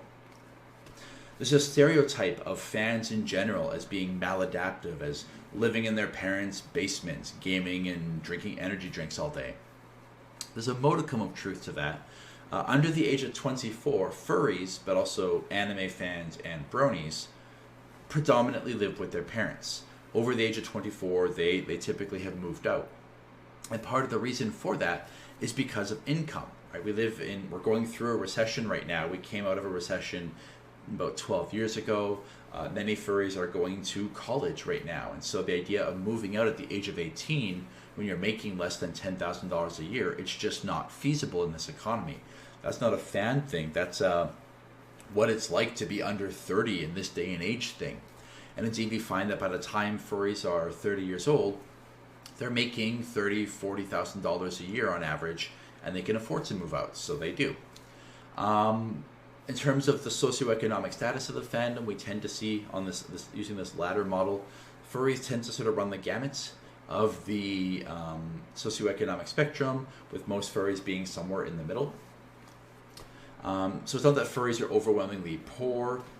Many of them are just college students. And indeed, there doesn't seem to be a lot of evidence that furries recklessly spend. When we ask about reckless spending, we find that, many furries might have made one bad purchase here and there, But this idea that furries are people who chronically overspend on buying fursuits and art and they can't pay the rent doesn't seem to hold water. So despite the fact that some of these misconceptions don't seem to hold a lot of water, when we ask, are furries themselves stigmatized, the answer is overwhelmingly yes. Right? It's not hard to go online and find examples of people hating on furries. When you ask furries themselves, do you expect society to disapprove of you for your hobby? Furries score higher than anime fans or sports fans on this measure. In fact, furries are also the least likely to say that they would tell another person about their fan interest because of this. And indeed, compared to other groups, furries are the least likely to tell their families or their friends or their co-workers about being furry. There's this image of furries as being kind of closeted or hidden in their furriness, this need to hide the fact that they're furry. In fact, some of the stigma even comes from other fan groups, right? When it comes to level of prejudice, anime fans tend to rate furries as pretty high on that measure of prejudice. And in fact, furries themselves will rate furries in a more negative way than they rate anime fans. So even within the fandom itself, there tends to be some prejudice towards the furry fandom. There have actually been papers done on this subject, looking at different fan groups and who kind of is viewed the most positively. So you can see here, longer bars mean that you're more positively viewed by the average person. We see that positive hobbies tend to be cooking and crafts and Harry Potter and sports. Way down at the bottom of the list, furries, bronies, and the Insane Clown Posse, all less popular than Justin Bieber, which should make us all take pause a little bit. But suggests that furries not exactly seen the most positively among other groups. This is evidence that furries are stigmatized. Does this have bad outcomes for furries? Absolutely it does. We know, for example, using our Russian sample that was provided for us, there is research showing that most furries experience some kind of negative outcome. In this case, what do people assume about you when they find out you're a furry? About 2/3 of furries say people assume I'm a zoophile or that I have a mental disorder. They assume I'm gay. They assume that I'm some kind of sexual deviant. They assume that I'm trying to corrupt the youth, right? That I'm putting on a fursuit to get at your children or something. And as a result of this, furries experience considerably more bullying than non-furries do throughout their life. Especially the case between the ages of 11 and 18, those very formative years in a person's life. We find that furries experience about 50% more bullying. We're talking about physical and verbal bullying, so not just getting made fun of, but actually being attacked or assaulted. This is even after controlling for the fact that furries are also more likely to be transgender or gay, which also is a ticket to getting bullied and picked on. In fact, looking at some of our Russian data again, we see here that, or some of the Russian data, not our data, we see that most furries have been teased. Most furries have been threatened. About half of furries, just under half of furries, have been physically hurt for being furry. Most furries have experienced some kind of property damage or ostracism or having lies and rumors spread about them because they're furry. We find, for example, that most furries have been bullied even compared to other fan groups, right, by a fairly sizable margin here. So furries do experience bullying, which raises the question, part 5 here, does that hurt furries? Well, we know from research that having to hide your identity is bad for you. It's hard and it's bad for you because it requires effort, right? Let's say you're trying to hide the fact that you're gay. Well, you need to live this inauthentic life. You need to spend all this mental effort trying to conceal the fact that you belong to this group, right? So if you're gay, you have to constantly try to avoid mentioning your partner. You have to duck out of events where you're allowed to bring your partner. You have to be very careful to not let it slip, right? You have to be mindful when you're at the supermarket with your partner. What if one of my coworkers were to see me? You have to live in this constant state of anxiety. And we know from research that we published that furries who have to hide are in worse health, whereas those who are able to live openly and freely have better psychological health and better physical health. We do know that furries experience, a sizable amount of stress and anxiety in their life and even some depression. But despite all of that, furries still tend to have a pretty good sense of self-esteem, and they tend to be pretty happy with their lives, which raises this sort of paradox. If bullying is one of the worst things you can do to a person, and the research says that it is, why are furries showing so much resilience? Why aren't furries as screwed up as they ought to be from this bullying? And the answer is found in this FAQ number 25. Why aren't they so screwed up the way they should be from all this bullying? Well, there's a few possible explanations, one of which is an article that we're hoping to publish this year, which shows that one of the responses many furries have to bullying is to sort of check out of humanity, if you will. So people who were bullied when they were younger tends to anthropomorphize the world around them, in particular animals. They tend to see more humanity in animals than they do in the people around them in some cases. Right? So you tend to identify more with animals. Animals seem to be more appealing than humans are because humans are the ones who bullied you, right? And so as a result, this might explain why so much furry media is so appealing and immersive to furries, right? Because it contains characters who aren't crappy, who don't bully them. And so it comes as no surprise that furries tend to anthropomorphize specifically their pets and animals. They don't anthropomorphize everything in the world around them. In the case of furries, they tend to anthropomorphize the animals in the world around them. That's where you get this interest in anthropomorphized animal media. And in fact, about half of furries owns a pet. Speaking to another potential benefit of the fandom and why furries might not be hurt, we can actually see what happens when you take furries away from other furries. And this is where we get our discussion of post-con depression, which is absolutely a thing. We've studied furries at Anthrocon and then in the days following Anthrocon, and we see this drop-off. When furries are with other furries, they're at their happiest, and when they're not around furries, they tend to get kind of depressed and bummed out. The furry fandom in a nutshell, it shelters and protects and gives hope to and inspires and provides role models for, and in many ways saves the lives, in a very real way, of furries. The fandom provides the social support that many people take for granted, where other people might turn to their families or their church groups or their work friends or school friends. Furries turn to other furries for support. If you're a furry, statistically about 55% of your friends are also furries. That's not unique to furries. Fans in general tend to do that. We find that spending more time engaged with the furry fandom is associated with well-being. Those who spend more time with the furry fandom experience greater feelings of efficacy. They have a stronger sense of, I can do it. I'm a person of value and worth. I can get things done. They're happier with their lives. And this leads to what we call the scaffolding hypothesis, this idea that many furries come to the fandom looking for something, whether it's friends or a place to explore themselves or to just find some refuge from the day-to-day life.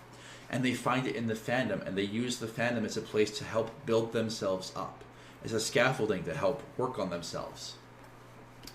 And we see this especially for members of other stigmatized minorities. We find, for example, that for lesbian, gay, bisexual, and asexual furries, they tend to use the fandom for this escapism more than, say, straight furries do. Right? For gay furries or bisexual furries who take a lot of flack in their day-to-day life, the fandom is a place where they can go where they don't have to worry about being gay or worry about being asexual. They tend to identify more strongly with their persona. They tend to identify more strongly with the fandom. They tend to use it more for help. So a lot of straight furries, for example, will say, well, the fandom is where I go to look at content, right? But I don't need it to be my social support network. For a lot of, gay furries, it is their social support network. It's about more than just a place where they can look at content. They feel way more anxiety in their day-to-day lives, and this is a place where they can escape that. So the fandom is about much more than just that. It's a safe place for them, and that does wonders for their well-being. Ditto for transgender furries, who are also more likely to be artists and therians in the fandom. But trans furries particularly strongly identify with their personas. If you're struggling with your gender identity, having other people treat you as your persona, and that persona's gender identity, right, can be incredibly validating for you. This might be the first time in your life where people are finally starting to see you as the gender that you want to be seen as. That's incredibly powerful. This isn't just a place you go to watch your favorite artist, but that can be the place where you get to be yourself, right? And again, like with gay furries and bisexual furries, trans furries tend to use the fandom for social supports. They give and they get more help than the average furry does. So illustrating the fact that the fandom really provides this social support network for a lot of furries, we actually published a paper in the Journal of Health and Social Work. This was a paper that we wanted to put out there because a lot of furries were coming to us saying, I want to see a clinical psychologist, but I'm worried that they're going to tell me that I need to stop the furry thing, right? That's the problem. Because a lot of these folks would go to a clinician, they'd explain, well, I'm here for depression. The clinician would say, well, tell me about yourself. And they would say, well, I'm a furry. The clinician would Google furries and say, okay, you got to knock that crap off. So we published this in the hopes of helping clinicians to say, well, no, here is what the furry fandom is. It's beneficial for furries. It's, for many of them, their social support network. Please don't try to take that away from them, because you're going to drive them away from therapy. Right? And this quote from that paper, a quote from one of the furries we interviewed, puts it better than I ever could. They say, if you've ever felt unaccepted, if you've contemplated suicide, I've had these dark times. I was seriously contemplating it, and once I found the fandom, it saved me. I want people to know that we may seem weird, but there's always someone to help and accept you here. And that's what makes the furry fandom so magical. That's the resilience that it provides, right, against bullying. Not just against bullying, but anytime life gets down, here's a place where you have people who are on your side, people who are in your corner. And it's especially relevant in a time like this, as we continue to endure the COVID pandemic, as it is literally taking members of our fandom from us, as we need more than ever other people to be there for us, to support us. Many furries are finding that in the furry fandom. One of our recent studies has looked at the impact that COVID has had on all of our lives, our social lives, our day-to-day functioning, our economic security, our mental well-being, right? Are we going to have a job in 3 months? Are we going to be able to go to school like we'd planned? Do we have to be concerned about losing our parents and loved ones? And when you ask furries, what's getting you through this? The number one thing that's getting them through it is their close relationships. And remember, if you're gay and in the fandom, chances are that close relationship is someone you met through the fandom. And the number two place that furries turn for supports, the fandom itself. Even more than they're turning to their families, furries turn to the fandom to get them through this, right? So the current time is showing more than ever the importance of the furry fandom for building resilience, right? This isn't just a silly little fandom. This isn't just a silly little hobby. This is deeply meaningful and significant for many of the folks here. Right? It's helping them get through some of the toughest, darkest times in their lives, and we really shouldn't undervalue that. So let's wrap up. Where do we go from here? Right? What's next on the docket for Furscience? Well, obviously, with the pandemic still going on, we're running more and more studies looking at COVID and coping.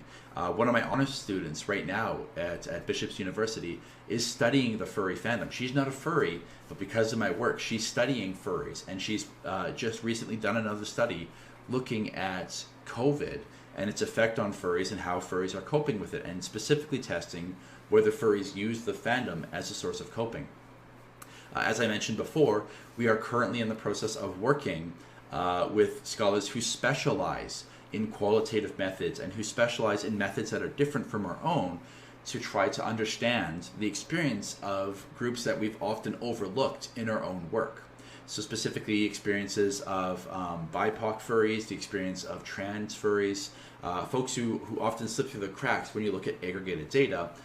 We're hoping to do studies that specifically focus on these groups and help us to get a better understanding and appreciation for the lived experiences of these members of the group, right? There's an entire contingent of Black furries. What's their experience like? What are the issues that are the most important to them? What kinds of things do they encounter in the fandom that many of us in the fandom have no idea about? And speaking to this idea, we're starting to turn to a lot more interdisciplinary work.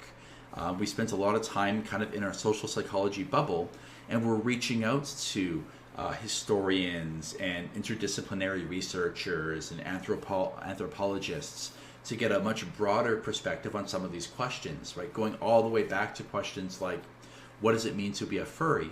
We've answered it from a social psychological perspective, but can we get a more interdisciplinary approach and see just how complex and nuanced the question of what it means to be a furry really is for furries in the fandom, and realizing that it's about a lot more than just, you know, what you're a fan of. I'm particularly interested in some of this work on age and generation differences. Perhaps it's because I'm starting to get a bit older and it's more salient to me. But I'm very interested in understanding what divides furries and how we can start to bridge those gaps. And also in understanding, how does furry change over time? Right? Does a persona mean the same thing for an 18-year-old furry as it does for a 40-year-old furry? Right? Does what it means to be a furry differ for younger furries and older furries? That's something I'm especially interested in and hoping to study in the next year. Is there a take-home message in all of this? Right? What's the $1 takeaway message that you can sort of share with your friends and family? If there was a take-home message from this long, meandering, almost 2-hour talk, it's that furries are a lot of things. They're nerds, they're geeks, they're a community. It's a place to self-express and to be yourself.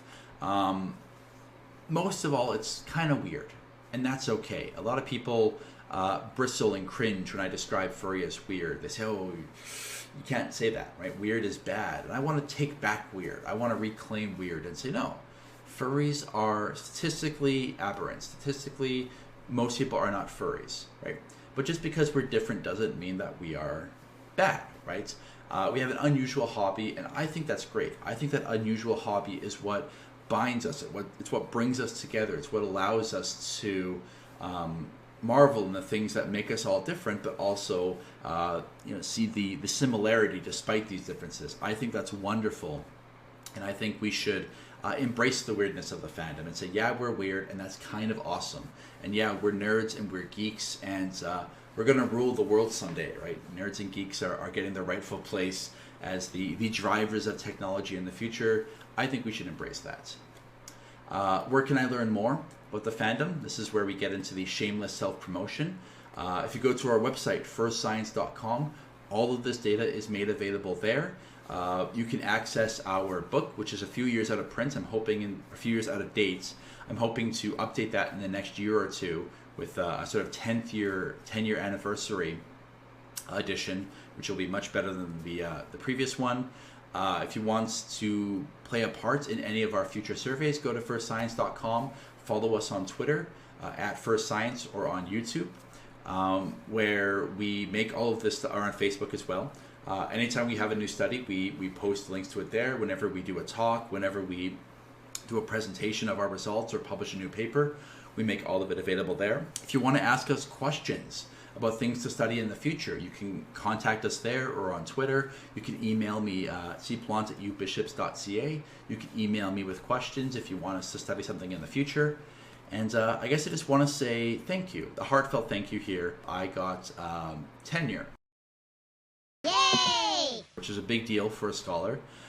It means you've kind of made it. It means that you've made your mark. It means that a school wants to keep you on for life. And I never would have expected to have gotten here if you would have told me that 10 years ago. I was told by my departments that studying furries was a career killer, that it was, I wouldn't be taken seriously as a scholar if I did that. And it really was the furry fandom that helped me to persevere and to see that the work that we do is critically important and that it does have an impact. Every time I get emails from furries that say that I help them to come out as furry to their parents or help them to dispel a misconception online, I feel like our work has been worth it. Every time I see a media reports starting to get better and better on furries, and as they start to use our data and our findings and the narrative is changing, I feel like the work that we're doing is actually making a difference. And so that's helped me to get over the self-doubt and to persevere, to not leave academia. And so for that, I am truly grateful to the furry fandom for that. I very much consider my getting tenure to be just as much the fandom's accomplishment as it is my own. And so I invite you to share that with me, and again to say thank you very much for sticking with us at Furscience for all these years. And we'll be back. We always are. And thank you very much for your time, for listening for almost 2 hours to a talk.